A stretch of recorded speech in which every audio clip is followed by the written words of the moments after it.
இப்போ எலெக்ஷன் மட்டும்ல இப்போ வருவாங்க ஆட்டோமேட்டிக்காக. ஏன்னா ஓட்டு வாங்கணுமே, ஆனால் ஓட்டு வாங்குறதுக்குன்னா முக்கியமாக வருவாங்க. இந்த ரோடு எப்படி இருக்குது பார்த்தியா, இந்த தண்ணி மழை பெஞ்சால் தண்ணி நிற்கும். இந்த தண்ணி சேத்துல போய் தண்ணி தூக்கின்னு வரும். அப்புறம் தெரியாது உங்களுக்கு.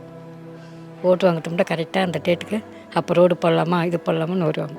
ஹவுசிங் போர்டு திறக்க முதலமைச்சர் வந்தார். பின்னாடி இப்படி ஒரு ஏரியா இருக்குதுன்னு அவருக்கு தெரியுமா தெரியாதுன்னு தெரில.